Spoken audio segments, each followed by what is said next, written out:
नमस्कार, मी सुप्रिया रेसिपीमध्ये सर्वांचं स्वागत आहे। भोपळ्यांच्या बियांची किंवा भोपळ्यांचं जे वरचं मगस असतं त्याची ही चटणी आहे। अतिशय चवीला छान लागते आणि बनवायलाही खूप सोपी अशी आहे। काही जण हे भोपळ्यांचा वरचा भाग टाकूनही देतात किंवा काही जण डायरेक्टली त्याची भाजीही करतात। तर हा भाग कोणता आहे आणि याची चटणी कशी करायची आहे ते आपण पाहूयात। असा जो आपला लांब भोपळा मिळतो तो आधी व्यवस्थित स्वच्छ धुवून घेतलेला आहे। हा भोपळा खूप लांब होता म्हणून मी याचा अर्धा भाग काढून घेतलेला आहे। आपल्याला अर्धा भागही लागणार आहे आणि खूप कोवळा असा हा भोपळा आहे। तर बघू शकता याचं पूर्ण सगळं साल काढून घेतलेलं आहे मी आणि याचा जे वरचा पांढरा भाग असतो तो आपल्याला हवा आहे, जेणेकरून याची खूप जण डायरेक्टही भाजी करतात, म्हणजे डायरेक्टच भोपळा कट करून।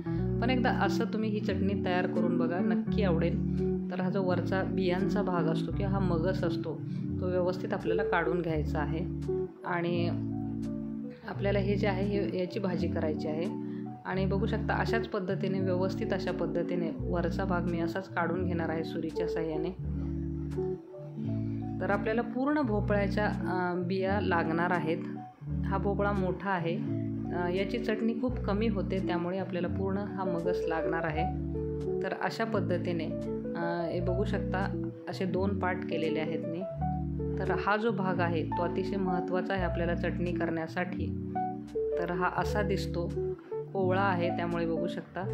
आणि हा जो नॉर्मल भोपळा आहे तो मी व्यवस्थित असा चिरून घेणार आहे आणि त्याची मी भाजी, नॉर्मल जी भाजी असते डाळ टाकून ती भाजी तयार करून घेणार आहे, सुकी भाजी।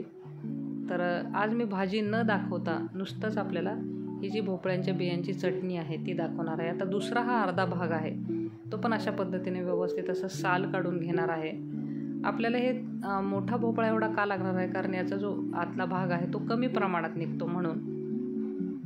तर बघू शकता परत पहिल्यासारखंच व्यवस्थित याचा जो परत पांढरा भाग आहे तो मी काढून घेणार आहे, कारण चटणीला हा पूर्ण भाग लागणार आहे म्हणून हा अशा पद्धतीने व्हिडिओमध्ये दाखवल्याप्रमाणे आपल्याला हा पार्ट काढून घ्यायचा आहे। तर ही चटणी अतिशय चवीला छान लागते आणि तोंडाला चव आणणारी ही चटणी आहे, तुम्ही नक्की एकदा तरी ट्राय करून पहा। तर अशाच पद्धतीने हा जो पूर्ण भोपळा आहे त्याचा मी वरचा हा भाग काढून घेतलेला आहे। तर बनवायला अतिशय सोपी अशी आहे ही चटणी, एकदा तरी नक्की ट्राय करून पहा। आणि अशा पद्धतीने सर्व भोपळ्यांचा वरचा जो भाग आहे तो मी काढून घेतलेला आहे आणि अशा पद्धतीने भोपळ्याचे परत एकदा तुकडे करून घेतलेले आहेत, जेणेकरून सपोज पूर्ण भाजी करायची असेल तर पूर्ण करू शकता, अर्धी फ्रीजमध्ये ठेवून नंतरही याची भाजी तयार करू शकता, कारण भोपळ्याची क्वांटिटी जास्त आहे। आतला मगस लागणार होता त्यामुळे पूर्ण भोपळा चिरला। तर पॅनमध्ये थोडंसं मी इथे तेल घेतलेलं आहे आणि हिरव्या मिरच्यांचं प्रमाण थोडंसं जास्त घ्यायचं आहे, त्याच्यामुळे ही चटणी अतिशय छान लागते।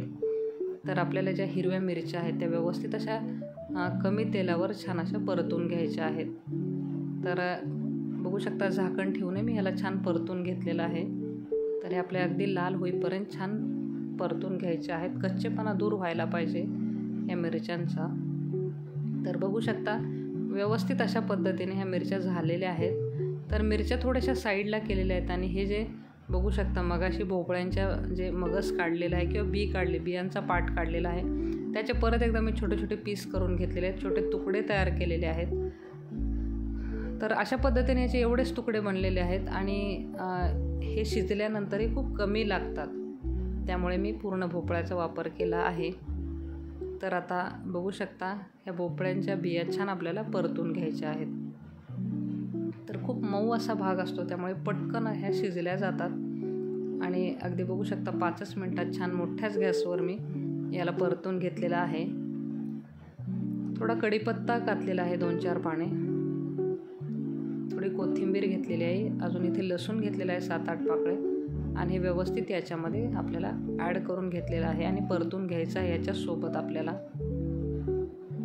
तर शेंगदाणे आहेत इथे, शेंगदाणे साल काढून भाजून घेतलेले आहेत, तर शेंगदाणे यामध्येच मी ॲड केलेले आहेत। तर परत एकदा बघू शकता हे आपल्याला परतून व्यवस्थित ह्याला थंड करण्यासाठी एका प्लेटमध्ये मी हे काढून घेतलेलं आहे।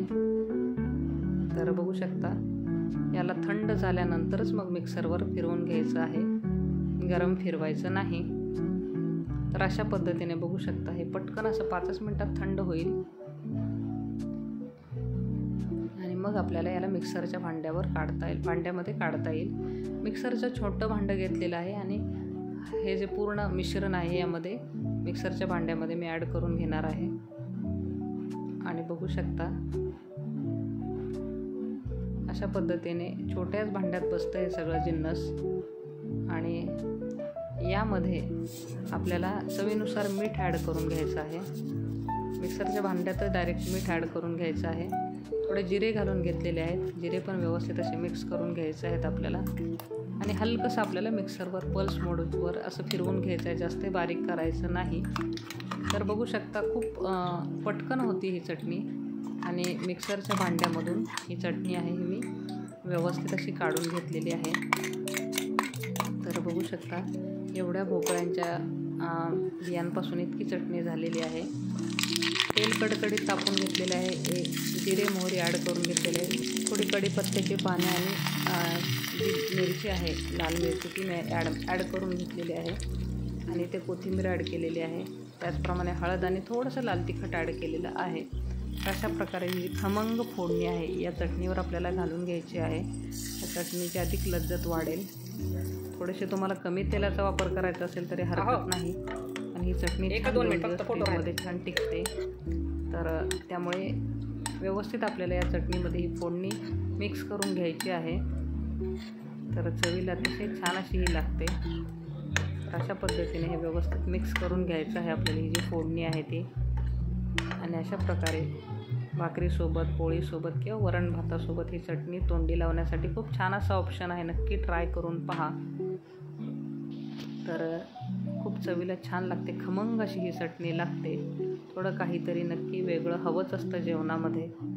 तर ही जी मिरची आहे बेडगी मिरची ही व्यवस्थित आपल्याला फोटो सेशन झाल्यानंतर मी व्यवस्थित अशी कुस करून यामध्येच ॲड केलेली आहे. याची चव अतिशय छान अशी लागते. तळलेली ही जी लाल काश्मीरी मिरची आहे ती मी यामध्येच व्यवस्थित हाताच्या सहाय्याने बारीक करून कुस करून याच्यामध्येच ॲड केलेली आहे. त्यामुळे या चटणीची चव अधिक वाढलेली आहे. आणि ही जी मिरची आहे ही व्यवस्थित मिक्स केलेली आहे. रेसिपी आवडल्यास लाईक, शेअर आणि सबस्क्राईब करा.